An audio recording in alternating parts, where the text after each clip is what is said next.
listening to Character Crusade.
Welcome, everybody, to Character Crusade Skyrim Roleplay Workshop. I'm Stu. And I'm Joe. And Matt is missing. In action. Missing in action. A Matt in action? No, wait. Yeah. It's just Joe and I tonight. And, you know, we decided, since it was just the two of us, we were going to bring back the classic green screen. First of all... I'd like to say back to basics, but... Yeah, you know, it's not so basic. Not basic. Yeah, it's not so basic. But that's okay. That's all right. Yeah, we love the green screen. We kind of missed doing it. So it was worth the setup. And we're actually trying it with our newer camera this time, which seems to be working out pretty well so far. Everybody in the chat, give us a thumbs up or holler back if the sound is good for you. If so, we will proceed. Well... Jay's saying that he's only here till a little bit, then he's got a tabletop adventure, so, you know, have that. Jeez. I guess if you got to leave, that's a good enough reason as any. That's fine. Yeah, we can accept that. You know, if you were going to some kind of a work function or if you were volunteering at a shelter or something like that, that would be unacceptable. Just kidding. Just kidding. Nice. Okay, so it sounds perfect. Sounds perfect. Awesome. For once, says Jay. Jay is pretty critical. Wow. We may have to and we ban just gave him Jay. a pass. Yeah, I know. What's with that? I don't get it. No. Thanks, Jay, for letting us know. Okay, so tonight, this is a special night. It is Character Crusade episode 50. A nice round 50. Yeah, there you go. Halfway there. Yeah, halfway to what? Well, 100, but... Oblivion. Legendary. Yes. See, it's at level 50, though, where things start to slow down. It's between level 50 and 81. Well, that's where a leveling good point. slows significantly, yes. So we may cut back to one episode a year at this point, just to kind of sync up with the Skyrim leveling. But on another note, you are over 9,000. Ooh, yes. This is good, right? Things are building. That's a tremendous feat. Yes, I'm very excited about that. So let's jump into it. We got some cool things to cover tonight. Yeah. Tonight we're going to do what we're calling Character Accelerator. This is something Joe and I made up last week. We thought, what could we do if we just had a brainstorming session where people threw out 3 words and we tried to come up with some kind of half-baked character concept based on those words. So we got about 8 or 9 submissions on the Discord server, and we're going to go through those tonight. But before we do that, we've got some announcements, some things we'd like to talk about. The plan for tonight is we'll probably spend about an hour, I think, on Character Accelerator. We're going to take a break, and then we're going to come back for just a couple-hour-long jam session. We're going to talk about what's going on our individual channels with our individual stories. We're going to do some Q&A. Any questions you want to ask about stuff, we may or may not answer, that kind of thing. So just, you know, general chat about role-playing and Skyrim and all those great things. So first of all, something important that we would like to discuss.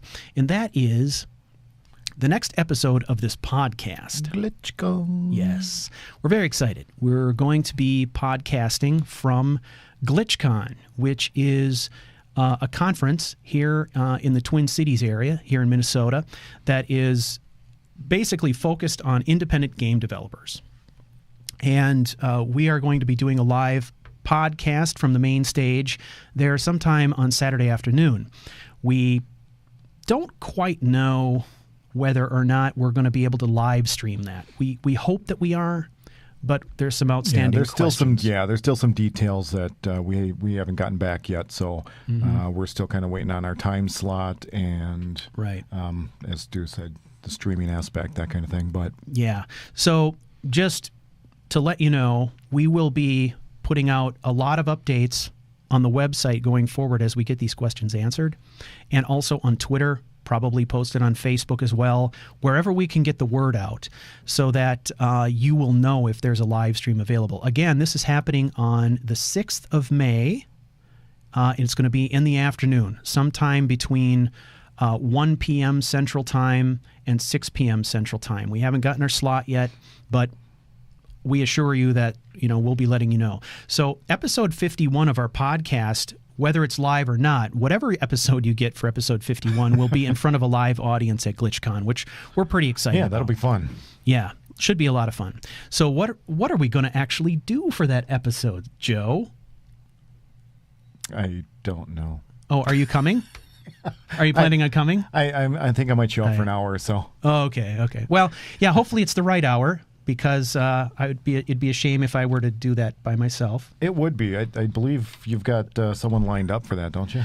Yes. We are going to be talking to artist Caleb. That is his YouTube moniker, but he is otherwise known as Caleb Merrick. And he's a person whose channel I've been following for a long time. He's got a lot of great content out there. I'm a huge fan. I love his style. But what we're going to be talking about is actually independent game development. Caleb has done work on several independent video games. He's participated, I think, as both an artist and as a voice actor. Yep.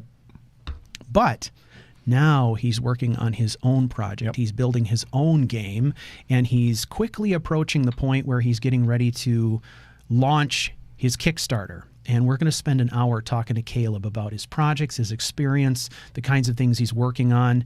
He's a great person to talk to in the context of this podcast because he is a big lover of open world games like Skyrim.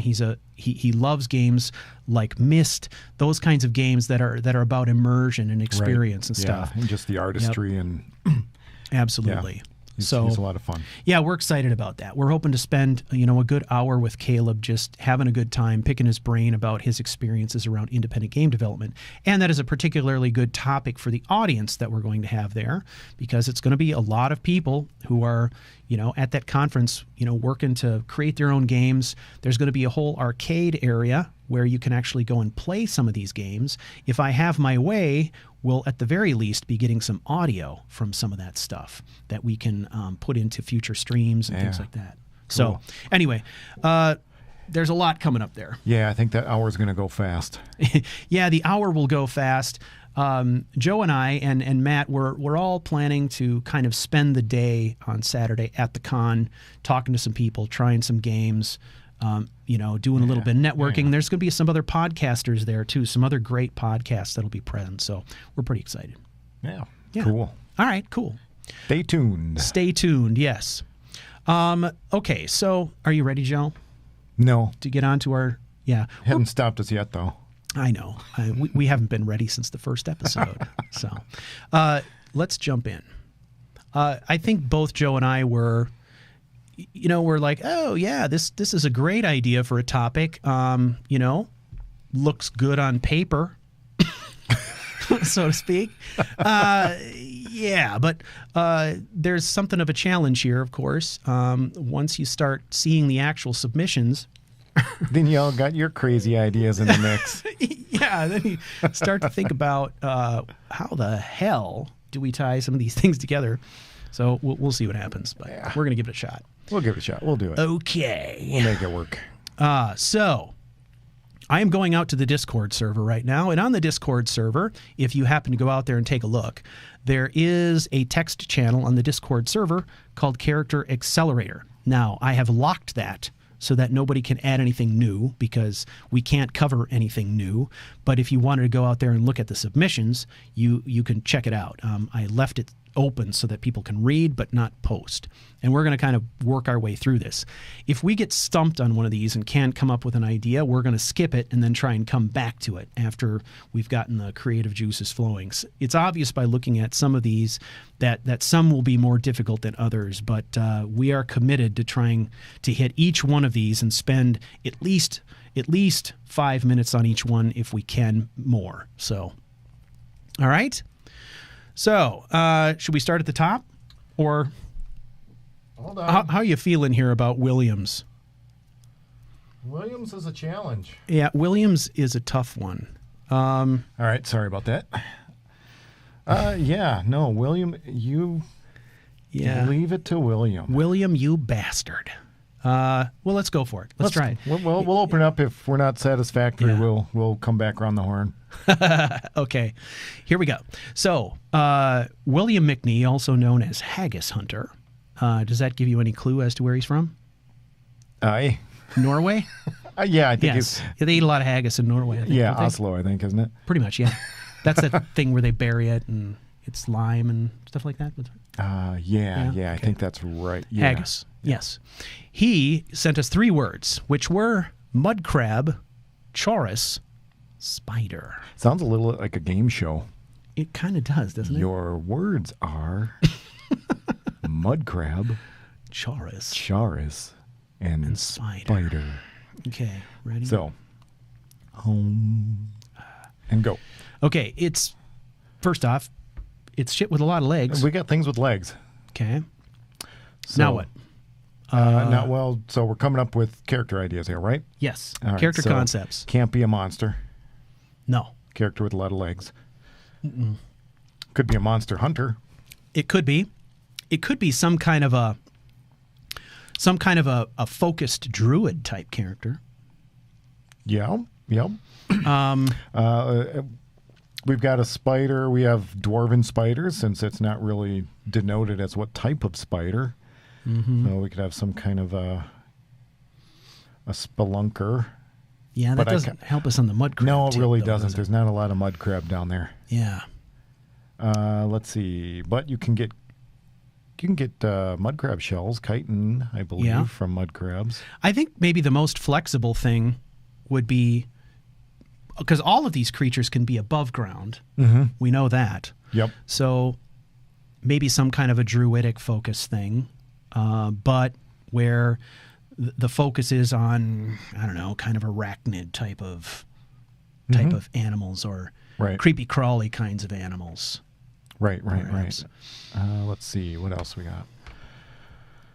How else can we tie these things together? So I like the druid angle. What kind of spell casting do we got with the druid angle? well, I think Alteration? Maybe conjuration, like familiars? conjuration I could see. I could also see restoration, because there would be some restoration spells that would help you buff your followers, right? So if you were controlling creatures like this through another mod, for example, you could increase their health or their damage. Right. Things like that, right? So I could see that being a possibility. Sure. Yeah, you could limit yourself. I don't know what kind of conjurations you could limit in this particular way, but right there, I don't like know. the control aspect or the familiar aspect. Yeah, I kind of like that. Now, one of the things I have not explored very deeply when it comes to Ordinator is what our options are through that mod to take on creature type of followers, or creatures have creatures that we can say control, for example. Right. I'm not sure about that. Yeah, I don't know how the mind control works. I know you've used that quite a bit with shadeling, but I don't know if that extends into the animal realm. Actually, let me think now. Have I attempted mind control on a creature?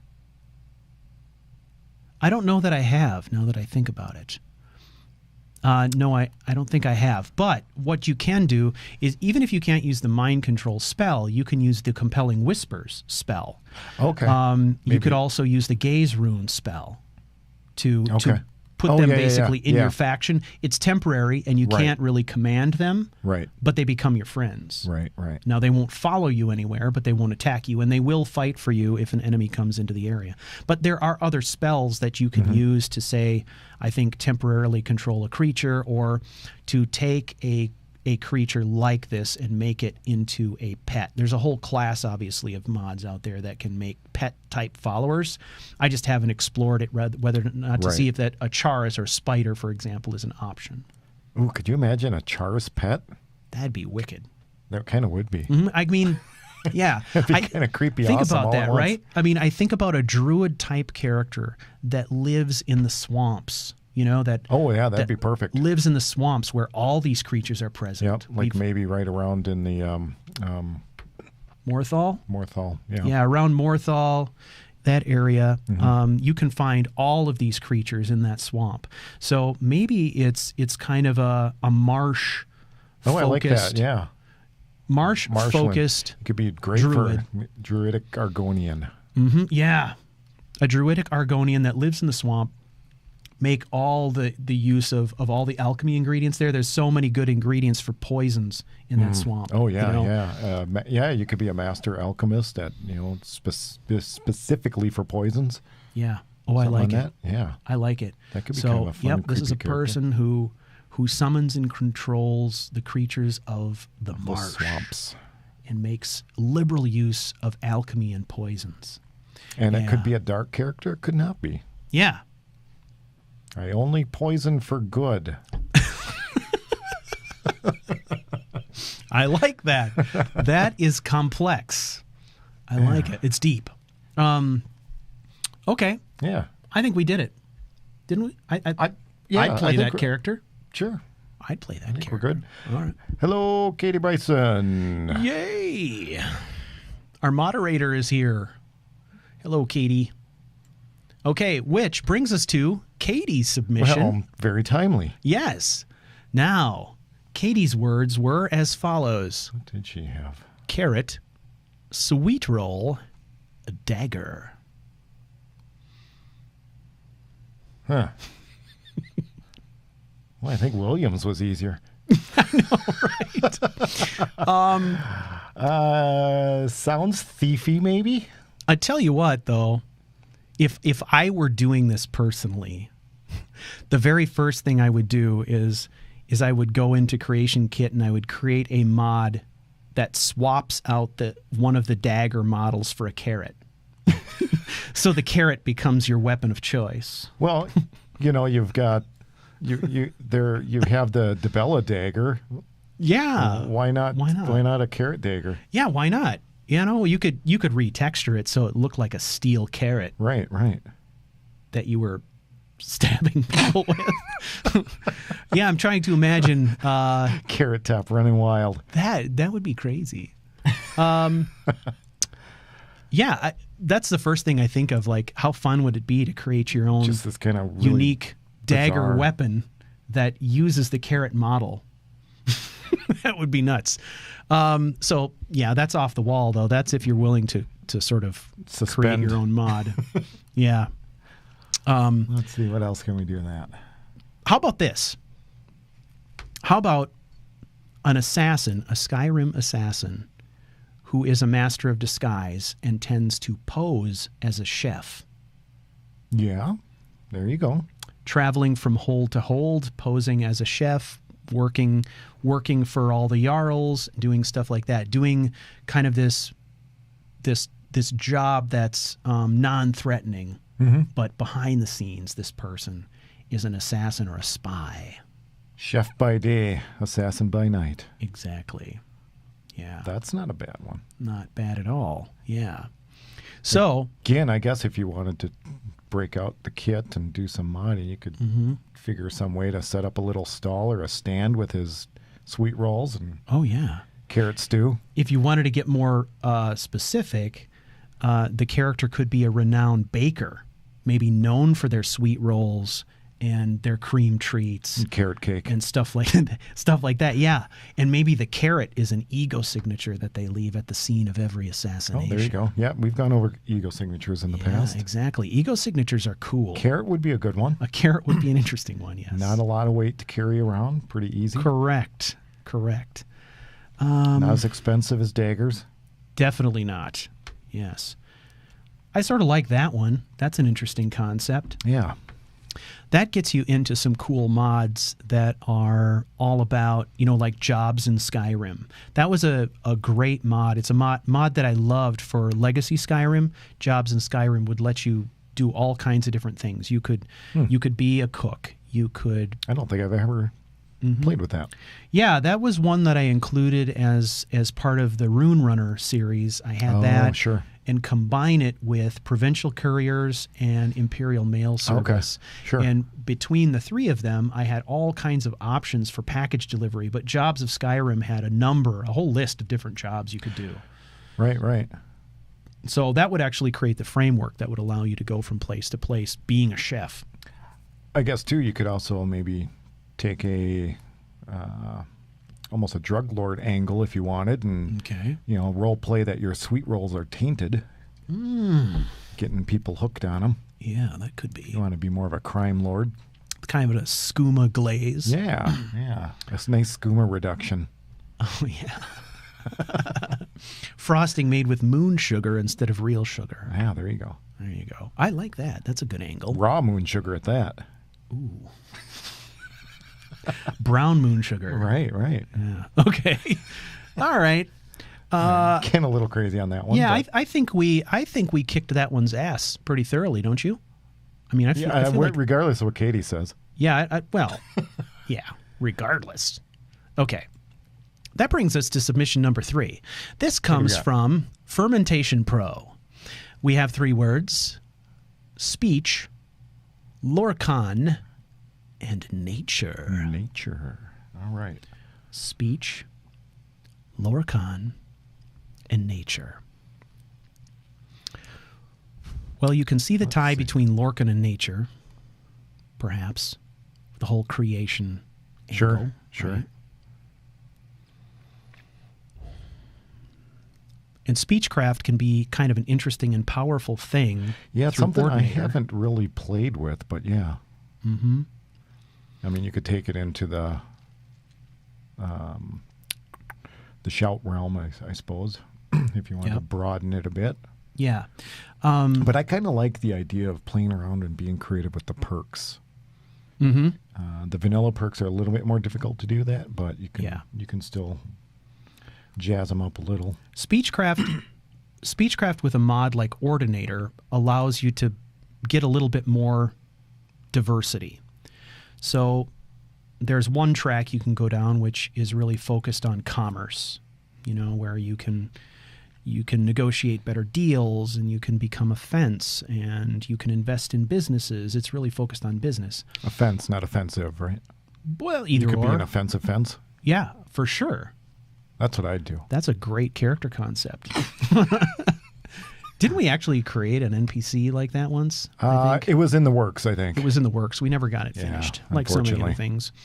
That was Trader Joe, right? Yeah, that was Trader Joe. Trader Joe. Never happened. What a great idea that was. He still has a niche in the House of Troubles waiting for him. He does. He just never shows up. So bastard.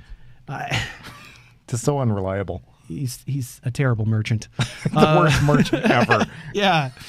Okay. So let me think here. Oh, yeah. So speech, lorcan, and nature. There is the speech track that has to do with the business stuff. There's also a speech track that has to do with empowering your shouts. It has a number of perks in it that reduce your cooldown time, things like that.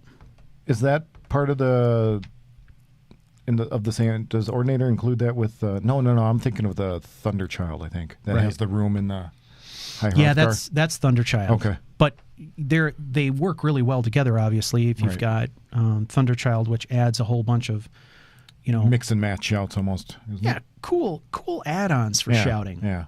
Plus, Ordinator helps you with perks that, with things like cooldown time and extra shouts and stuff like that.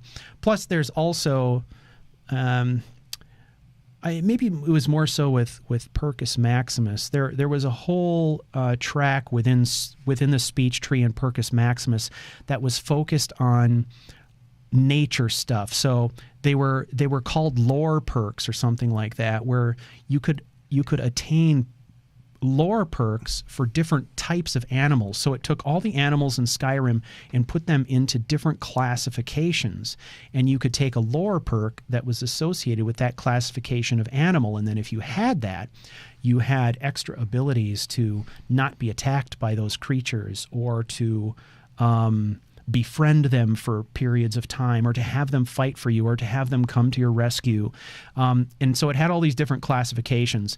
And the classifications, I think, were based on, it was almost like levels of deadliness. At the lower level, that's where you might have stuff like your mud crabs, and deer and stuff like that. And then you'd go up a level and it'd be some lower level predators, until you got up to the point where, you could have that sort of affinity with bears and trolls, and you could select which ones you wanted to do. And now that I think about it, there was one that was specifically targeted, for example, at Chaurus, for example, where you could you could have an affinity towards them, and you didn't have to pick them all. You could kind of negotiate the branch, so that you could focus on just the animal types that you wanted to and ignore the others, so you could be very focused. Right. Something like that might lend itself well to this sort of a concept. So I think the speech tree makes a lot of sense just mechanically for it. Right. So yeah, perhaps maybe could be another druidic type of character, but doesn't necessarily have to be full-born. Yeah. I think the Lorcan idea, nature, maybe what we've done here is hit on another druidic type of character. Yeah, that's kind of what I'm thinking. We've got kind of a swamp druid, and now we've got something that's a little bit, maybe a little more broad, or more of a plains, or kind of a mountainous. Yeah, man. I'm thinking so. The idea of worship of Lorcan too takes it a step above the typical gods, right? It kind of goes beyond that. So who's the NPC that's kind of hanging out in the shack with the little kid? Oh, that's Froki. Froki. Maybe Froki it could shack. be aligned with Froki somehow. Sure. Froki's pretty wilderness and nature. Yep. Geared. Yep, and he sets you up with a quest that has you getting the spirit creatures. Right. If you get the spirit creatures, then he gives you a pretty cool bow that you can get at low level. That'd be a cool place to start, even. Yeah, you could seek him out. That could be part of your initial quest, is to go find Froki. Okay, so we're talking druid again here, but maybe coming at it from more of a spiritual angle, perhaps, than than our Argonian poisoner. Right? Okay. Yeah. All right. I like that. Hopefully you're satisfied with that, Fermentation Pro. We're satisfied. And that's all that really matters. Satisfied. Yes. Okay. Next, we come to a submission by Bolition. Bolition submission. Are you ready? Here we go. Here are 3 words. Jarl, Daedra, Heimskr. Jarl, Daedra, Heimskr. First thing that pops into my head is that sword. Is it Sword of Woe, or what is that called? Oh, that you're thinking of the Ebony Blade? Correct, the Ebony Blade. Okay. Which makes sense. Plaguing the Jarl's kid, if I remember correctly. Yes, he's got a kid who's having some issues, and a Daedra element there, and the Jarl element. Yep. That is a quest also that kicks off at a higher level. I'm not sure if it kicks off at 10 or 20, but it's something like that. Yeah, I don't know off the top of my head. But yeah, I'm sure you're right. It makes good sense. Maybe your job is to kill Heimskr. Well, that could be. I don't know. Yeah, everyone seems to have it in for the poor guy. I know. That makes me wonder if what if a person created a scenario where Heimskr, where your focus was on Heimskr not as an annoyance, but maybe Heimskr was some kind of a master criminal that you actually worked for. Oh, there you go. So it's a big show. That could be. He's putting on a big show under the protection and guise. Uh-huh. Yeah. So, Prophet. Yeah, think about it, right? It's like, it's always the characters that shout loudest about righteousness that are secretly the nastiest. Right? Okay. Maybe that would be it. So that could be good. I like that idea. Okay, so yeah, we got some input on exactly when the Blade of Woe starts out. So level 20, and you've got to at least get past the dragon on the watchtower. So okay, thanks everyone. Very good. So yeah, that's the that can happen. Ebony Blade fairly quickly, I guess, if you're playing frequently or consistently. Yeah. If you get up to level 20 quick enough. Yeah, that doesn't take long. Yeah. Those first 20 levels go fast. Yeah, they kind of do. But I love the idea of creating a scenario where Heimskr's kind of this master criminal, or maybe he pays you. Maybe he's somebody who pays you to get the blade. He wants it for himself. Oh, that could be. Because he's kind of secretly some Daedra worshiper who's posing as a priest. Are there any opposites to Talos, or could be considered opposing? I don't know. I don't know. I just kind of threw that out there. I wasn't if there would be something that would kind of boil up to the top, but well, actually, I mean, you could just oppose him to Mephala because I'm pretty sure that's her blade, right? Yeah, I believe you're right. So, yeah. Sure. Let's see what else. Yeah, I mean, maybe he's sending you to foil or put some wrinkles into defeating the dragons, or sending you on all these quests to gain the power for himself. Mm-hmm. So you got to go get these artifacts for him. Yeah, I like that. Maybe he wants the masks. Yeah, he's like some kind of master criminal, and then at some point you can decide what you're going to do. Do you kill him? Do you align with him? Or are you aligned with him from the very start? Right. And then take over his empire. Right. So now Mephala, that brings the Jarl a little bit into it. Is there any other angles on the Jarl? Well, besides the Jarl being sort of your entry point into the weapon, right? I think you could. It's tough to do much with or against them, just because they're essential. But yeah, I mean, you can kind of play at it, Right. Maybe what we could do here, it might be interesting to take something like Katie Bryson's idea and combine it with Volition's idea and say that you're going into the Jarl's residence posing as a chef to get access, and then you're skulking around and figuring out the mystery of the kids and the sword, all the while working for Heimskr, right? And that kind of thing. Sure. Maybe using Katie's idea as the cover or something like that. Yeah, you could do that. Right. Or, you could also do the angle where maybe ultimately Heimskr's goal is to weaken Skyrim further in the face of the Civil War. So, part one of this is that you're supposed to get the blade, right? And then part two is you're supposed to go and wreak havoc with the blade and other holds, and stuff like that. Right. I don't know. Yeah, because I believe you have to. It gets stronger as you kill allies, right? It does. Yeah. So you go and pose to all these other people to pick up your allies, which might tie pretty well into the Boethia quest too. But oh, sure. Yeah, for sure. Because she's all about killing your allies too. Kinda, yeah. Kinda, yeah. Freaking Daedra. Yeah, I know. They're crazy, aren't they? But they're the ones that make the game interesting in many ways. I mean, it's, all of their machinations that give us something to do, I guess. Right. But yeah, these are all good ideas. I like it. And then you can play it off as you move along any way you want, as far as, what kind of effects this lifestyle is having on the character. Yeah. Psychically or... Oh, yeah. I could see this character getting very dark very quickly. And, think about that, being fully outfitted with, the ebony blade. And then, Boethiah's gift, the ebony mail. Oh, yeah. The mask of Clavicus Vile. Right. What is it? The razor? The Mehrunes razor. As your backup weapon. Sanguine's rose. Oh, God. Which that'd be summon nice. stage with themselves. Holy crap. Yeah. Yeah, yeah. If you outfit a character in all that gear, not only are you very powerful, but you're also very menacing. So, oh, yeah. Yeah, it's very cool.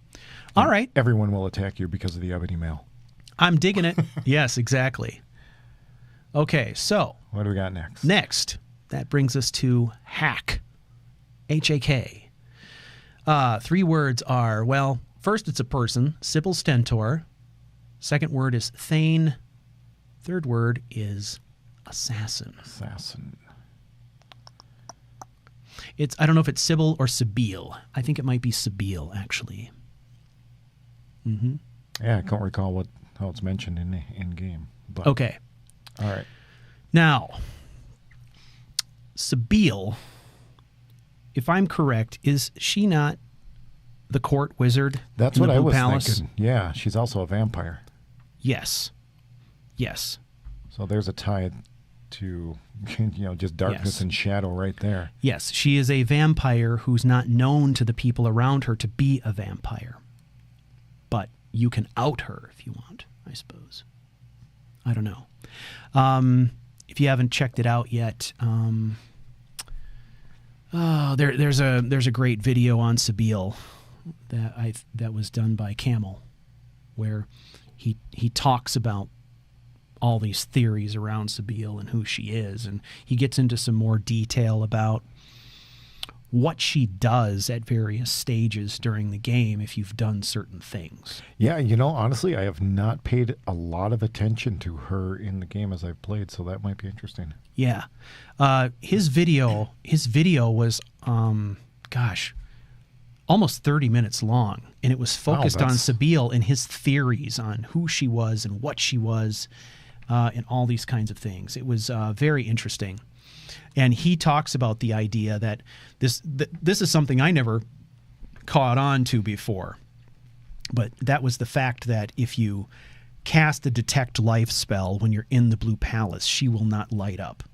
Okay, well, that makes sense. And if you cast a detect undead, she will light up. Okay, that makes sense. Kind of confirming that she's a vampire, even though she doesn't necessarily look like one. She doesn't have the, other than the eyes, she doesn't have a lot of the characteristics, no. Right.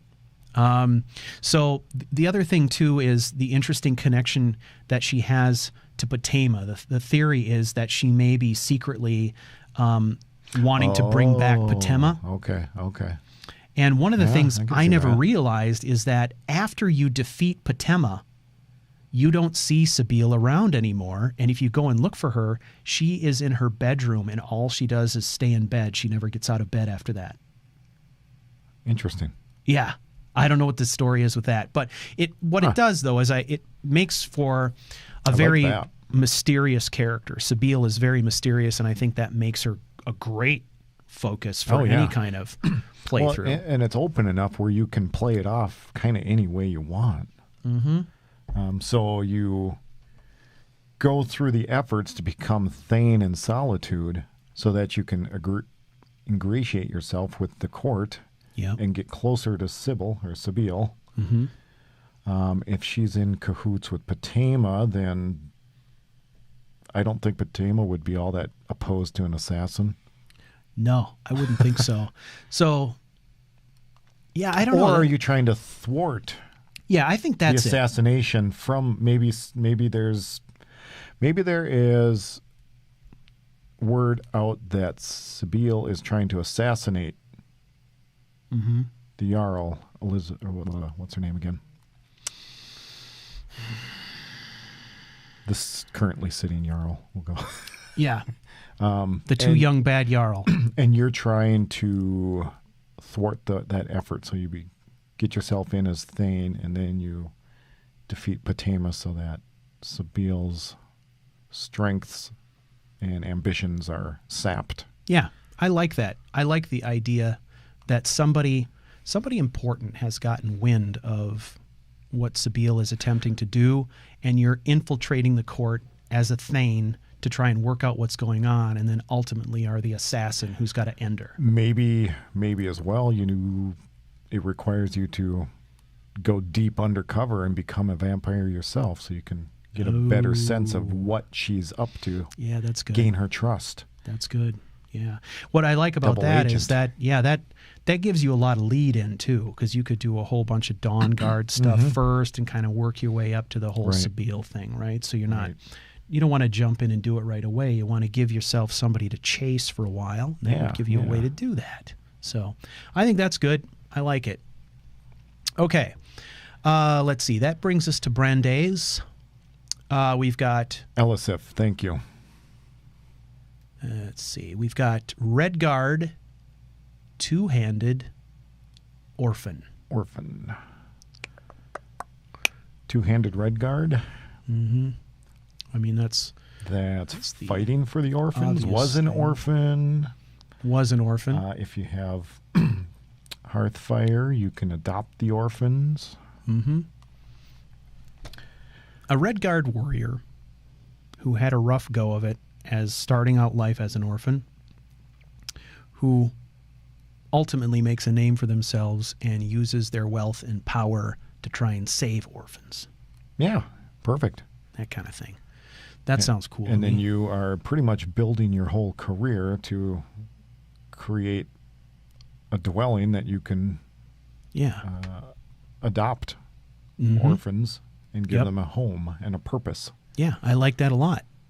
That leaves things really open, but it still gives you a whole lot to play with in the game. It does.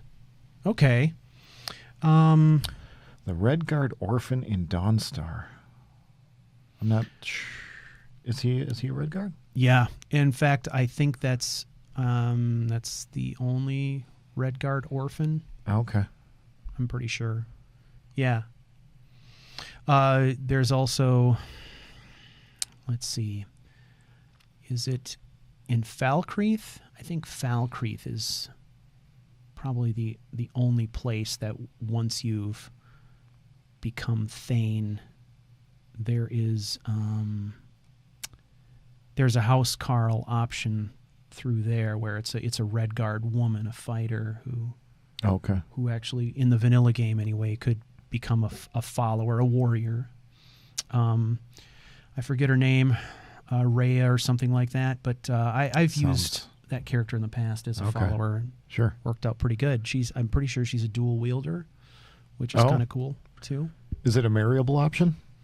Yeah. So you could do the whole marriage and you could adopt the orphan and live happily ever after. Presumably. Presumably. That's not how it worked out in my game, but you know. All I know is don't be late. Don't be late to the wedding. Yeah. People don't like you then.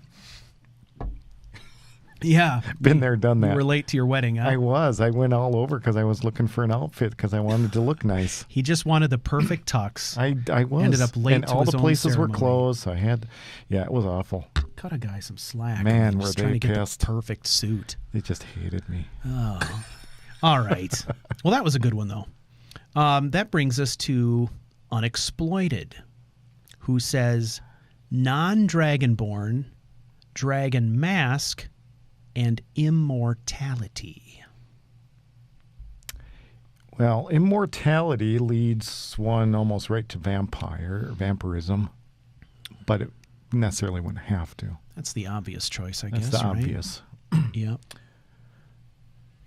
It could also lead you to perhaps Mirak, who is currently, I would say, immortal. Yeah, I guess so. I mean, I don't know. I'm not Damn sure. near. Well, he's lived for many. I mean, he's lived for eons. Right. We know that. I mean, he was one of the original. But I think that might be more dragon priests. More of a factor of being in. Oh, in Apocrypha? In Apocrypha. Yeah, like being there, he's not aging, or something? The Seeker place. Okay. So, it's an idea. Let's see what else we got. So, Dragonborn mask without being Dragonborn. I kind of like this one, though, just because of the juxtaposition. Mm-hmm. So, would it be someone hunting and trying to gather the dragon masks from the dragon priests?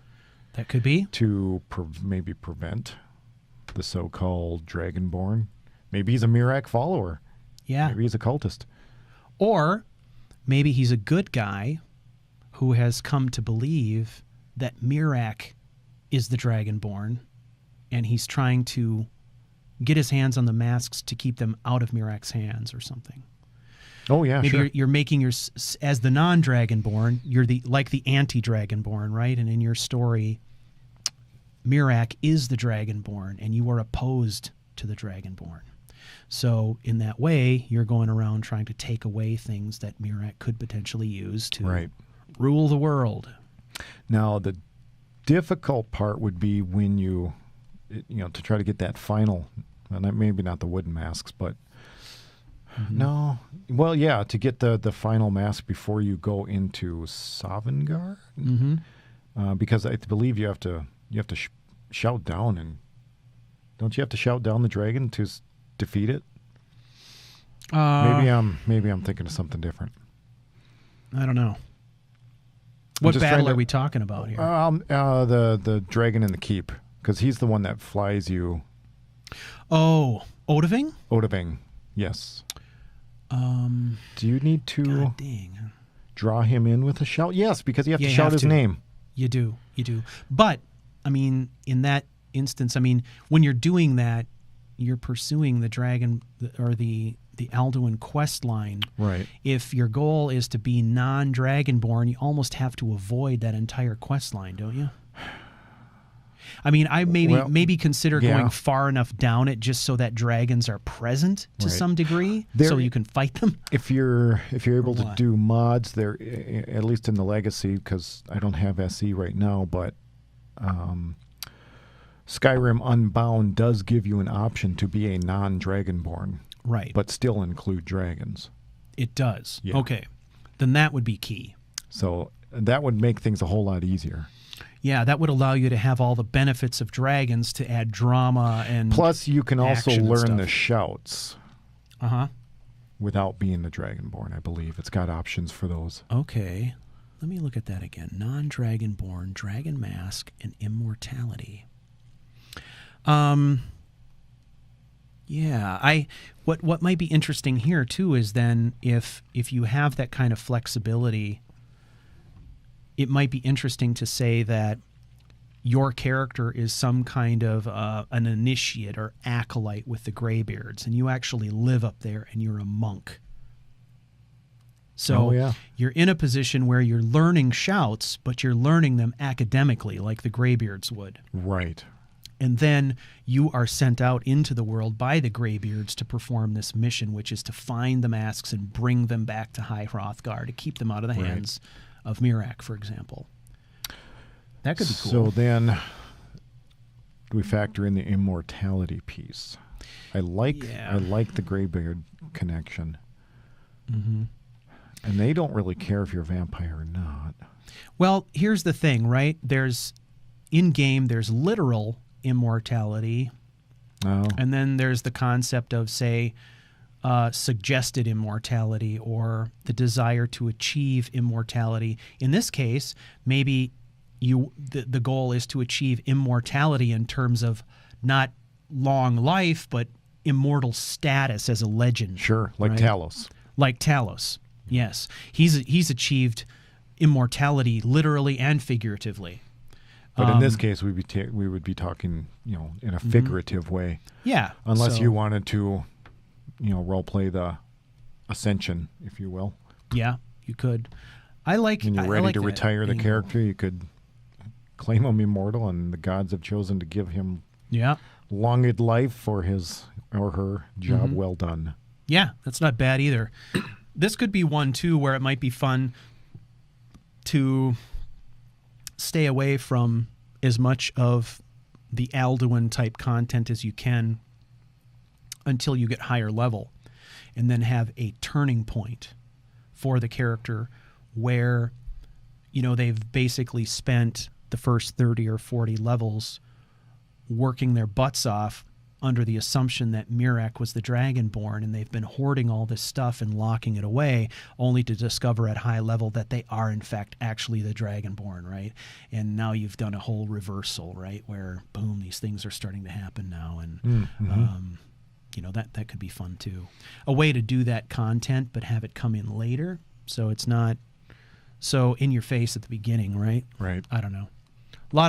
There's a lot of cool things, I think, in this concept. So I like that one. Anything else? I mean, there is the literal immortality of going down the vampire route, like you're saying. How about werewolf? I don't recall if they're immortal or not. I don't think so. Yeah, it doesn't seem to have the Is same. it? I don't know. I don't know what kind of piece of lore you want to pull from. Yeah, I don't know as much about the werewolf side of the game. I mean, just mechanically, I know, enough, but from a lore perspective, I'm not sure if werewolves are considered to be an immortal creature or not. Yeah, I don't know, but I mean, you can play it any way that you want. You know, if you want to play it that way, play it that way. You could even say that, you know, having the blood of the werewolf in your veins, maybe it doesn't make you immortal, but it gives you life that's much longer than the typical person. Or slows things down or whatever. You know, stuff like that makes you, you know, you could look at the properties of that. I mean, does being a werewolf make you impervious to things like poisons or disease or things like that? I mean, if that were the case, like it is with the vampires, you could sort of imply not poisons. That is a creature who has a longer lifespan. It might add some resistances, but I'm pretty sure it's not poisons. Okay. Well, something to consider. You could play that any way you want. Yeah, you can play that any way you want to. Just don't get hit by a silver blade. Yeah, there you go. Of course, that's good advice for anyone, really. Yeah. You can also make up your own criteria for what immortality means in Skyrim. You could associate immortality with being exposed or having on your person a particular Daedric item at all times, right? And so if for whatever reason you're separated from that item, things go badly for you. You know, I don't know. But you can make up your own parameters for whatever that might be. I don't know. Right. Cool. Anything else? No. There's a lot of different ways you could go with that one, and I like everything so far. So, all right, that brings us down to Detso, who gives us the 3 words necromancy, immortality, once again, and lightning.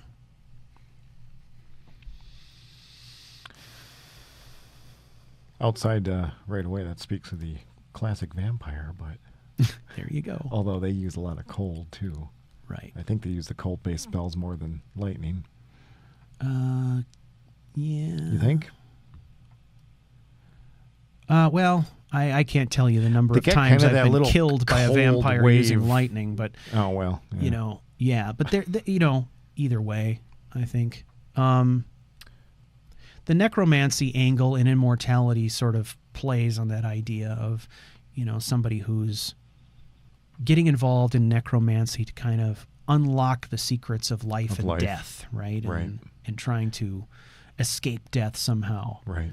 I think we've seen more than one occasion where there's, you know, either in Skyrim or outside of Skyrim, in stories, movies, television, where, you know, somebody's gone down some kind of a dark path to try to achieve immortality by putting their soul in the body of another, or, you know, killing victims and taking over their consciousness, and like this kind of thing. Right. There's probably 5 or 6 different ways that you could play that out in Skyrim if you wanted to, I would think. The whole soul gem. Is there a star? You know, you can play that out as, you know, trying to gain that immortality. Necromancy, definitely. Yep. The ritual stone, all that good stuff. Yep. Lightning, so yeah, destruction magic, and you can specialize in kind of that lightning branch. Yep. I'm trying to think of anything.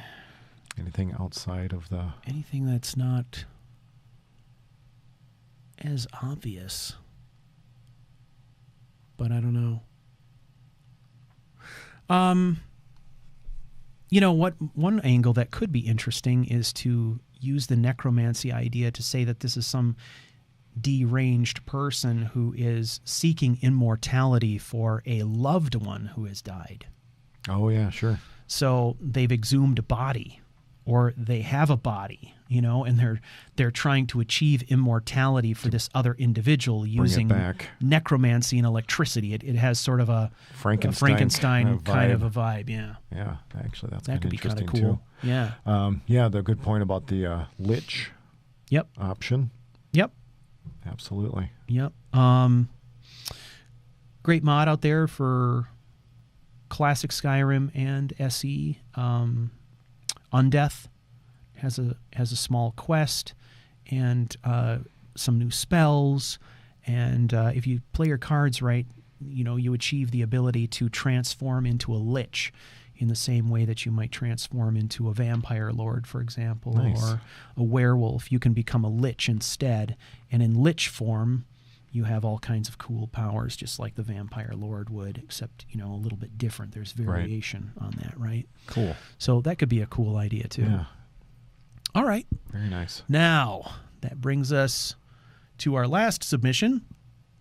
This comes from Charlene, and she gives us the 3 words Paladin, Crusader, and Divine. So we're almost kind of on the opposite end now. Yeah. So that's kind of a nice... Paladin, Crusader, and Divine. Well, let's see. What would we need to do for each or any of those? Heavy armor. Mm-hmm. Two-handed, perhaps. At least a sword and shield. Mm-hmm. Yep. Let's see. Crusader, so... Crusader, a fun way to depict that would be to have lots of similar followers. Oh, yeah. You know, that kind of thing. Yeah, if you... I don't think they've got it for SE yet, but the Guild Starter might be a great option for that. Yeah, I was looking all over Nexus this last weekend to see if Guild Starter was out there for SE yet, and it's definitely not. Yeah, it might be an SKSE thing. Mm-hmm. Yeah. Yeah, I don't know. I mean, I think this is one that's pretty flexible. I mean, you could make your own mythos for this, or if you wanted to do something that was more lore focused, you could start with Stendar. Or you could take any of the divines, I guess. Yeah, any of the divines. Heck, even Lorcan if you wanted. Even Lorcan or Meridia. Sure. For that matter. Try out Meridia. Oh, let's see. Mara. You could be a crusader for love. There you go. I like that. Yeah. There's probably 100 different ways you can go. Mara has, she has that cool little side quest. Yeah, you kind of jumps you all over the map, but you could end up in some kind of fun places along the way as you're trying to finish up her stuff. Yeah. There's absolutely no end to the number of quests that a person could fold into the Paladin idea, just because there are so many evil things in Skyrim that you could oppose. Yeah, there are. Right? I mean, you're certainly not hurting for quests, but if your goal is to kind of tie it all together in some way, to make it feel like it's cohesive, you could, I think... Yeah, I kind of like the idea of maybe not going with something, that might... the more known or well-known, going with a more obscure divine that doesn't get a lot of play. Yeah. Just because, why not? Plus, you get to learn a little bit along the way as you kind of study up and figure out what they're all about. Yeah. I mean, it's easy to be a Talos Paladin, I would think, but... Yeah, but... what kind of a Paladin or Crusader would Mara or Azura have? I often Or think not about Azura, but what kind of Meridia. paladin would Dibella have?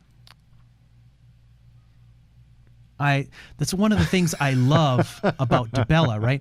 Dibella is always associated with, right. carnal kinds of things, lust and stuff like that, and beauty and Are seduction Dibella's and all paladins limited to females? that. I don't know. Don't know. I'm guessing Dibella wouldn't care. Probably not. Although the only ones I think that are in her temple in Markarth are I think so. female. Yeah, there may be a dude in there, but he's probably just a janitor. That's probably all he does.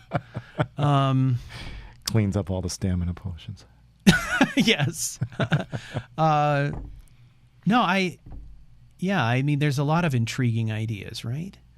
What is a paladin of Malakath like? Shit. Pretty badass. That could be really cool. But if you're talking divines, I kind of like the Dibella angle or Meridia. Yeah, if I were Meridia, you're all about fighting the undead. Sure. That brings you. Meridia's ready-made for a paladin in many ways. Yeah. I mean, you're taking on the vampire menace and necromancers and everything that's pretty much considered evil.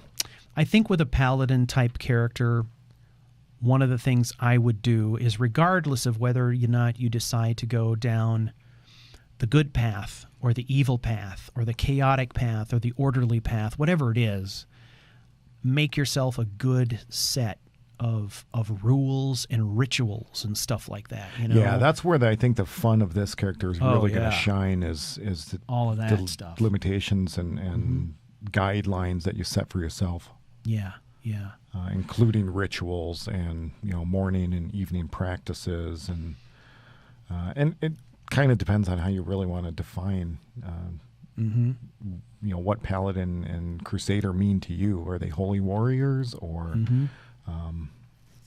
that's kind of how I see it, but sometimes these terms can be used kind of interchangeably, even though they're really not. But I think a lot of times they do, so definitions get a little muddled. So start out by defining what it is that you think they mean, and then start putting down some things that are going to help you keep that mood and character. Yeah, if you're looking for some ideas maybe on how to, some of the things you could consider when trying to define a paladin, you could go out to the website, charactercrusade.com.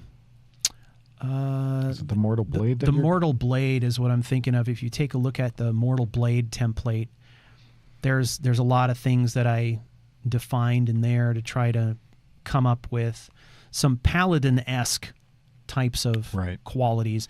I don't know that I wouldn't classify the Mortal Blade strictly as a paladin. No, but it's a good starting point. Yeah, it gives you some things to think about maybe. Right. So, but regardless of who you decide to be the focus of the paladin's attention, the paladin is, in essence, the paladin is a holy warrior, and it's someone who's gone maybe perhaps beyond even just the holy warrior to being literally so pious that they could be, almost saintly. If you're playing a character that is like that, you need to have a good set of rules going in, so you've got some framework that you can follow, so you can feel as though you're being devout. And I think the real key is, who are you worshiping? Who is the focus of your spiritual attention? And how does that manifest itself? So it could be a traditional divine, like an Aedra, or it could be a Daedra. Okay? Whatever you want the character to worship. Maybe you would not classify Daedra as divine. I would argue against that. I would argue that they're juxtaposed with the divine, with the divinities. So they're kind of the same ilk. Yeah, the key is, are they being worshipped? Yes, the Daedra are being worshipped. If the Daedra are being worshipped, then therefore you can have a paladin in the service of a Daedra. So, and there's a guy in Markarth that wants to talk to you if you know anyone like that. Yes. Yes. Every time you go past him, he will ask. Yes, he will. I go across the street and in through the river. I try to avoid that guy. Eventually, you just got to check out the house and get it over with. Oh my God. It's like, dude, I can't take that conversation anymore. Let's just do this damn thing and get it over done with it. Yeah. So, I like that one. Paladins are fun to play in this game. They can be a lot of fun. Some of the most fun I've had playing Skyrim has been playing Sagramor, the Mortal Blade, that whole thing, and all of his rituals and all of his rules and habits and ways of doing things made it really interesting to me. So cool. Okay. There's another good point there by Peanut MG. Akatosh, worship the dragons. Sure. I hear they had a whole cult around that. They did? That's what I've heard. Did they have priests? I believe so. Oh, yeah, dragon priests. What if you had dragon priests in Skyrim? That'd be pretty awesome. Wow. Let's write that down. We should. Write that down. Maybe they'll have that in the next one. Yeah, we'll have them add it to the next game. I wonder if there's a mod out for that. Yep. What? I bet there's got to be a mod that adds Dragon Priest to the game. You think so? Oh, I don't know. That'd be so cool. You heard it here first, people. We came up with the concept here. Thanks, everybody. These are some great concepts. Originally when I was looking at these, Joe, I was a little bit frightened. I thought, I'm like, huh? Are we going to be able to come up with something here? But I feel like these are good ideas, and for the most part, not too cliche. I think if you're thinking about stuff like this, start with the cliche, and then look at each element of what it is you're doing and figuring out how you can twist it a little bit, tweak it a little bit to make it your own. That's the key. And with some of these characters, sometimes it helps to just sit down and make a little bit of an outline for yourself on just, what are the rules of engagement here that make it feel like I'm following something real. Right. And as we've said before, when it comes to, character traits and personalities and stuff, I mean, that's, just talk about cliches. It's a living document. Yes, it is. What you're going to stop or end up playing is not what you started with, but that's the fun part, is getting through that evolution. Mm-hmm. Absolutely. Yeah, that's the key.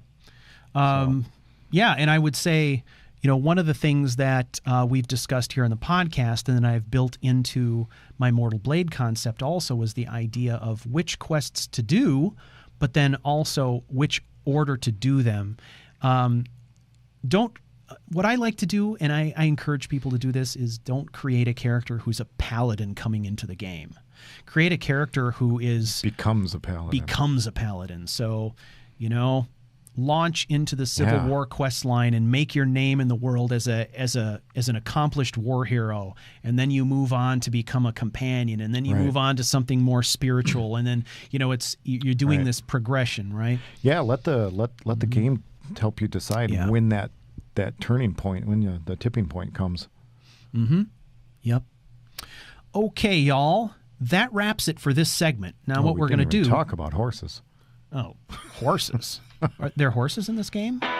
They should be in the next one, for sure. I think that's a great idea. I wish this game had horses.